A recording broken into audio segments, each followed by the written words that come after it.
Hello, and welcome. You've made it to a quiet space, a soft and gentle place where stories from the past flow like warm candlelight night. We're going to drift slowly and peacefully into the world of the Middle Ages. Not the knights and battles, but something quieter, something softer. We'll explore how people, just like you, used to sleep hundreds of years ago. What were their beds like? What did their bedrooms look like? Did they sleep in silence or surrounded by the hum of village life AIS? We travel through medieval homes. We'll tuck ourselves into straw mattresses, listen to flickering hearth fires, and follow the rhythm of sleep as it once was deep, slow, and natural. So if you're ready, let's settle in together. Close your eyes, if you'd like, or just rest them gently. Let the weight of the day melt away, and let's begin our quiet journey. Back in time, asterisk. Let us begin in a world without ticking clocks, no alarms, no glowing phone screens, only the slow sweep of the sun across the sky, and the hush of nighttime settling over a village. In the Middle Ages, time moved gently. The day began with sunlight and ended when darkness returned. Most people rose with the dawn and slept when night came. There was no need to check a schedule.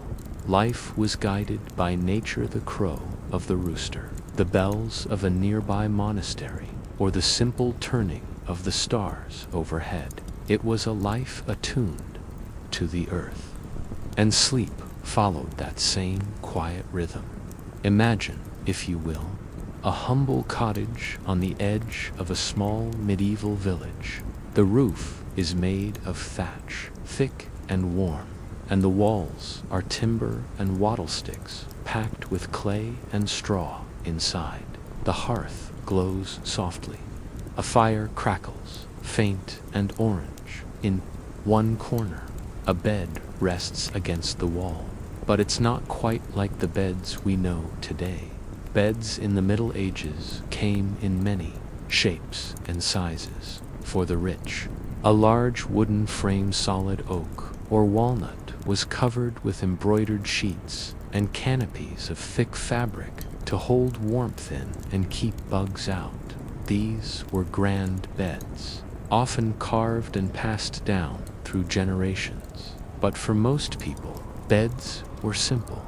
A wooden frame, perhaps, or sometimes no frame at all, just a mattress called a pallet filled with straw or feathers, laid directly on the floor or on wooden planks. Blankets were made of wool, heavy and warm, and sometimes people used fur or extra cloaks for colder nights. Pillows, when they existed, were small and firm. It wasn't luxury, but it was enough to cradle the body, enough to offer rest after a long day of work in the fields or the market. Now, let's think about who shared the bed. In many medieval homes, space was precious. Bedrooms were rare, and beds were often shared, not just by couples, but by entire families. Children might sleep alongside their parents, sometimes even with servants or guests. The idea of everyone having their own room was almost unheard of. Warmth was important, and sharing a bed helped keep everyone comfortable, even travelers. Stopping at inns would often be asked to share a bed with strangers. Privacy, as we know it, was a luxury. Instead, sleep was a shared experience, one of closeness, of community, of necessity. As the fire dimmed, people would ready themselves for sleep. But there were no pajamas. Not exactly. Most slept in simple linen shirts or shifts, the same undergarments they wore during the day. These were soft, loose-fitting, and easy to wash. Some slept fully clothed, especially in winter, with cold air creeping through wooden walls. Every bit of warmth mattered, and though it might sound odd to us, the idea of changing clothes just for bed wasn't widespread. Sleep was not a separate world. It was simply a softer part of daily life. Now, let your mind drift to the sounds of medieval night. Far from the buzz of electricity or the hum of traffic, the sounds were soft, natural. You might hear the wind in the trees, the low call of an owl, the distant bark of a dog. Inside, the fire snapped quietly. A baby might stir. A horse might shuffle in the stable nearby. There was a gentle music to it all. And though the dark was deep lit only by moon and stars, there was comfort in its stillness. For most, the dark was not frightening. It was expected. It was rest. Now, here's something curious and rather peaceful. In the Middle Ages, people often didn't sleep in one long stretch. Instead, they had what was called first sleep and second sleep. They'd go to bed soon after sunset, sleep for several hours, then wake in the middle of the night. But they didn't fight it. They might sit by the fire, say prayers, talk softly, or even step outside for fresh air.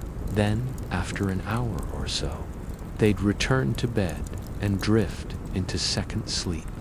This natural rhythm matched the body's cycle. It was gentle, unrushed, a slow dance between wakefulness and dreaming. Light was precious.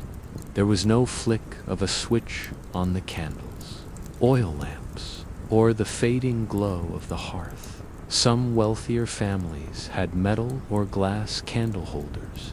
Poorer folk used tallow candles made from animal fats, low burning and slightly smoky. People were careful with light. Candles were costly, and fires dangerous. So most of the night was dark, and the dark wasn't fear. It was respected. It was the time for sleep, reflection, or a quiet thought. It offered a blanket of stillness, a kind of hush that covered the world like snow. Sleep in the Middle Ages was deeply tied to the soul.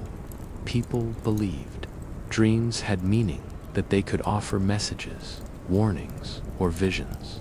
Priests, healers, and dream interpreters might be called upon if a dream felt especially strange or important. But for most, dreams were simply part of sleep-like breathing. Children curled up near their parents might dream of playing in the fields. Farmers might dream of their crops. Fishermen might hear the sea calling even in their sleep. It was a time when the line between waking and dreaming was soft, blurred like mist. Seasons shaped sleep. In winter, nights were long. People went to bed early and rose late. Fires were banked carefully to keep burning through the cold, dark. Extra straw was added to mattresses. Blankets were doubled, and some even warmed their beds with heated stones wrapped in cloth in summer. Sleep came later. People sat outside as the sun set, enjoying the fading light. The air was filled with crickets and laughter. Sleep arrived gently, often on a soft breeze through open shutters. Even then, the rhythm of sleep matched the earth's own breath, and in monasteries, those quiet, stone-walled places where monks lived, a different kind of sleep unfolded. Monks followed a strict schedule called the Rule of Saint Benedict. They rose in the middle of the night to pray. They called it matanza, time for chanting and reflection. Then they might return to bed before rising again with the sun. Their beds were plain often, just a wooden platform, a straw mattress, and a wool blanket. Silence was cherished. Sleep was seen as necessary, but not indulgent.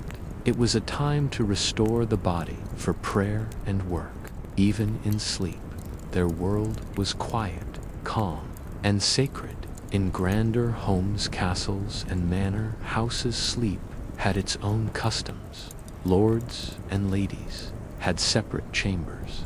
Beds were grand, with high posts and canopies, heavy curtains to block drafts, and tapestries on walls to hold warmth. In a servant might sleep nearby on a simple mattress, in case they were needed, and sometimes musicians played soft music before bed, lute or harp drifting into the dark. But even in these grand places, the night brought stillness. The stone walls cooled, the torches dimmed, and sleep came, just the same as in the village. For peasants and laborers, sleep was simpler. They worked hard, rose early, and slept deeply. A pile of straw, a shared blanket, and the warmth of the hearth were enough. Sometimes they slept on benches, or even the floor, but sleep was still secreta, time to rest sore muscles and soothe tired minds. Children clung to their parents, dogs curled at their feet. The world outside faded, and dreams carried them gently away. Closing chapter. A return to restand now. We return to our own time, but we carry something soft with us, a memory of wooden beams and straw, mattresses of hearth fires, and woolen blankets of sleep as it once was, unhurried, shared, and sacred. So as you lie here now, breathing slowly, eyes growing heavier, know that you are part of a very old tradition.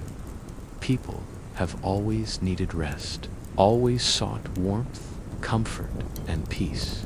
Tonight, you are like the villagers, the monks, the children of centuries past, wrapped in quiet, cradled by stillness, and ready to drift into your own gentle sleep. Good night, traveler, and sleep well.